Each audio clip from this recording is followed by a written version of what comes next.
It's the Texas Ranger Bicentennial. And it probably won't surprise you that not everybody is grateful for 2 centuries of Ranger service. Of course, there's a cabal of scholars who focus on a handful of ignominious events in Ranger history and use that to join the chorus of voices who claim there's systemic racism in everything from law enforcement to ice cream. A couple of those events are well documented. Others come from family stories passed down through generations. But one that is certainly documented is the 1918 Porvenir Massacre. Out in the Big Bend in the early 20th century, amidst the chaos of the Mexican Revolution, was a small village called Porvenir. It was inhabited by Hispanic families of meager means, a mix of U.S. and Mexican citizens, mostly engaged in agricultural pursuits. As the Mexican Revolution heated up, the land around Porvenir became a spiderweb of trails for revolutionaries and bandits to move goods and people. As the decade of 1910 wore on, anything resembling order completely broke down in Mexico.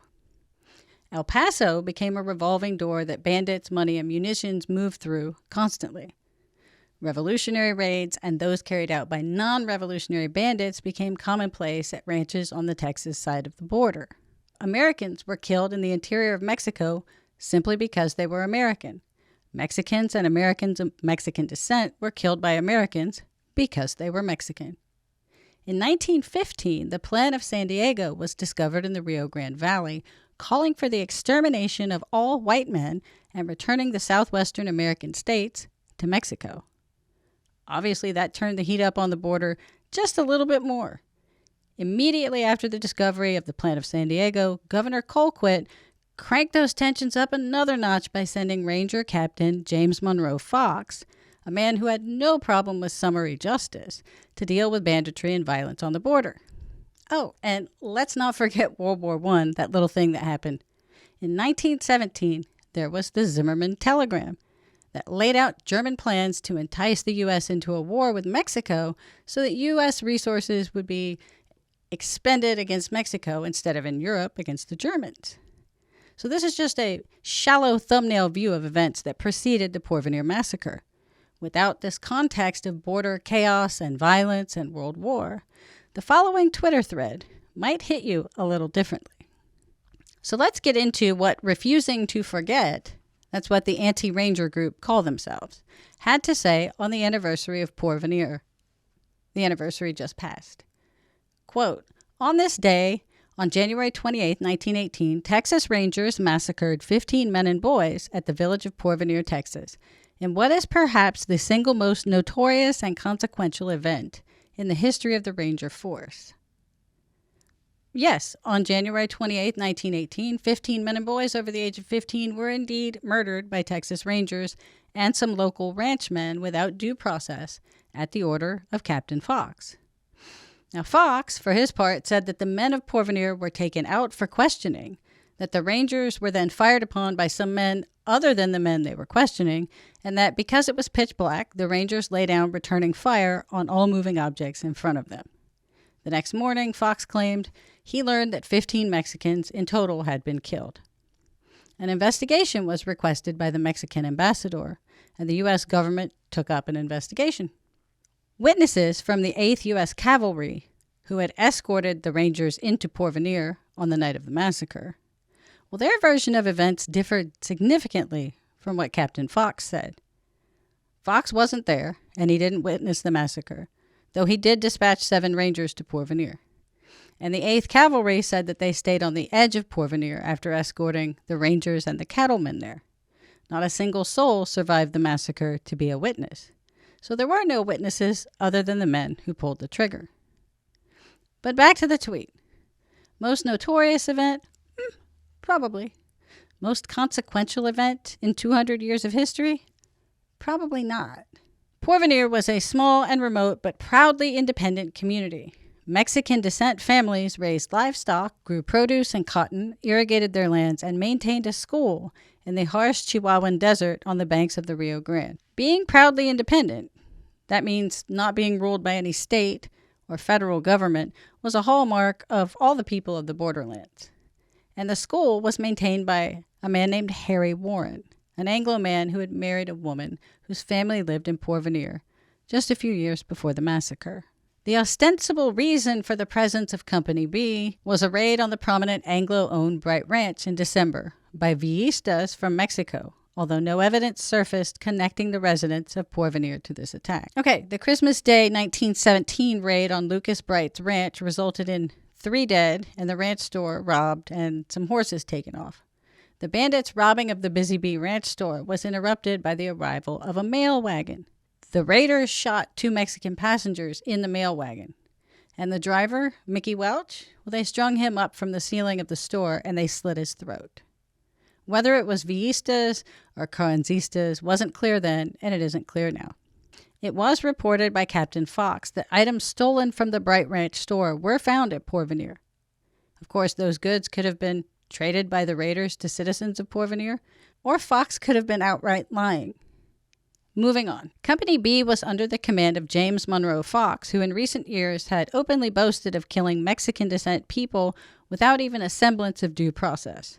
Then they quote a 1915 telegram from Fox wherein he says that they caught Tomas Aguilar, who admitted to burning a railroad bridge, committing robbery, and committing murder, and that Aguilar tried to flee and the Rangers killed him. The fleeing felon rule, in force in the U.S., in its pure form until the 1980s, authorized the use of deadly force on individuals suspected of having committed a felony and who were in flight. If Captain Fox was telling the truth, and there's a chance he wasn't, Aguilar's death was lawful. Fox also posed on horseback with the bodies of Jesus Garcia, Mauricio Garcia, Amado Munoz, and Munoz's brother in August 1915. He's the man on the horse on the left in this photo, which widely circulated at the time in the same way that images of black lynching victims did. The historians omit here that the bodies in the photo were those of men who were part of a raiding party inspired by the Plan of San Diego, who had attacked the Norris division of the King Ranch. They also omit that the bodies were being moved for burial, a task more readily performed with the aid of horses. Those familiar with the term deadweight understand this. The historians lament that this photo saw wide circulation. Now, Robert Runyon, the commercial photographer who shot the set of photos, wasn't in business to not make money. Whether you like it or not, sensationalism sold postcards because humans enjoy sensationalism. True crime, horror movies, shocking videos, tabloids, people consume those because sensationalism is appealing. So people who died in lynchings, people who died in fires, people who died in wars, executed criminals, tornadoes, hurricanes, explosions, all made it to postcards because people bought them. I gotta wonder, how can a group of folks who earn a living trafficking in tragedy not understand that there are other ways to cash in on that? It's baffling. The next couple of tweets give the chronology of Porvenir and are mostly factual in nature. Then there's this. In June, the Texas governor disbanded Company B, fired these 5 Rangers, and pressured Fox to resign. This was a rare occasion when Rangers faced dismissal and public reprimand for illegal violence. 'Tis true. In June, Governor Hobby did fire the 5 Rangers. Fox had made it clear in advance that he should be the recipient of any blowback for any killings, so when Hobby afterward fired the Rangers, Fox just resigned. This was a rare occasion when Rangers faced dismissal for illegal violence because other such instances of documented illegal violence were rare. Yet despite extensive evidence of a crime and complaints from Mexican authorities, nobody was prosecuted for this mass murder. In all fairness, it was hard to tell at any given moment during the Mexican Revolution who the Mexican authorities might be. But it's very true. The murders absolutely went unprosecuted. Not only was there no such investigation, but Fox returned to the Ranger Force as a captain from 1925 to 27 and as a special ranger from 1934 to 35. Fox was accepted back into the Texas Rangers by the fairer half of the politically corrupt dynamic duo of Ma and Pa Ferguson. When Ma was gone, so was Fox. And as a special ranger, Fox wouldn't have been on the state's payroll. Porvenir was so egregious that the Texas Ranger Hall of Fame and Museum recognizes its importance, though it presents Fox's account as credible and displays his commission and a gun he supposedly carried. Did Fox use this weapon to murder in the 1910s? Yes, Porvenir was egregious, but it's part of Ranger history, so why wouldn't the Ranger Museum make mention of it on their website? The museum website, by the way, doesn't present Fox's account as credible. It merely presents Fox's account, as well as the other accounts of the events. It in no way endorses Fox's account. And why wouldn't a ranger museum display an antique firearm attributed to a Texas Ranger? I think the rub here is that the Texas Ranger Museum is not as emotive in their discussion of the events as Refusing to Forget would like them to be. Perhaps they'd like the museum to speculate about whether Fox used this weapon to commit racial violence in the 19-teens. But that's not how museums are supposed to work. It's an artifact described as an artifact. Writing in the magazine Cowboys and Indians, ! To illustrate their disapproval of the word Indian.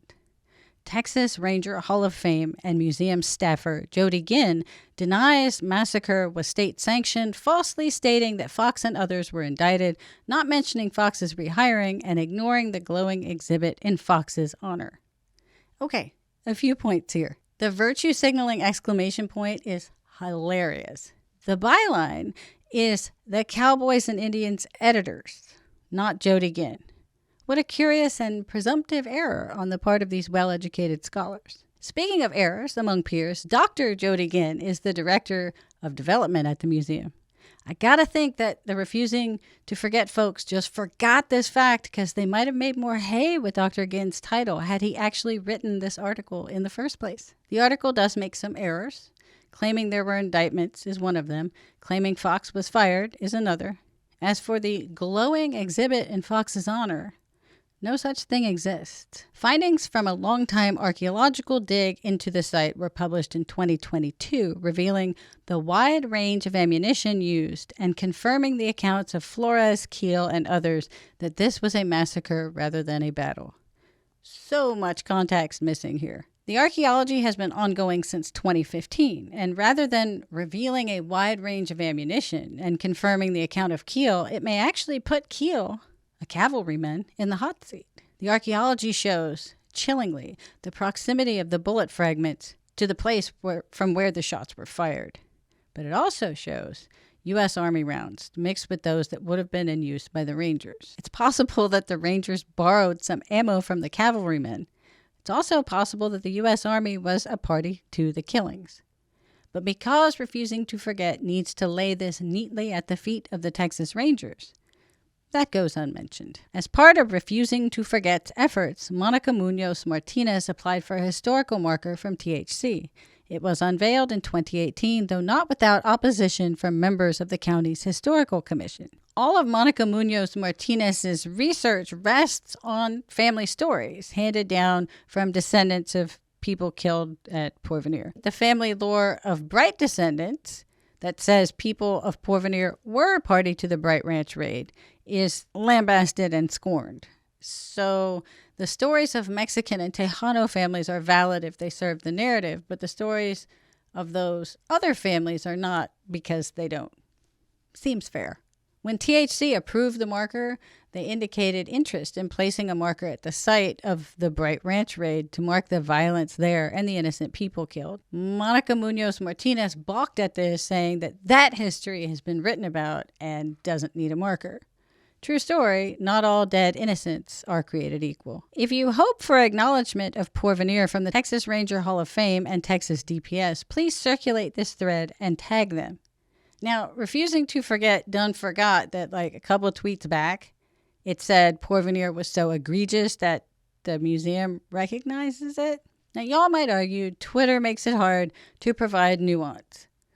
I would argue that when you're rolling out a 25-tweet thread, maybe you pare back the book promotion and self-promotion to make room for context. But that's just me. That anyone tweeted about the anniversary of the massacre is not the problem, of course. Anniversaries are important to remembrance, and this is something we should remember. But that this group of professors would be so sloppy, so presumptuous, and at times dishonest, that's the problem. We'll continue to provide the context they leave out because that's what we do. Stay tuned to Texas History Trust for everything that's happening in the world of Texas history. Until next time, God in Texas, y'all.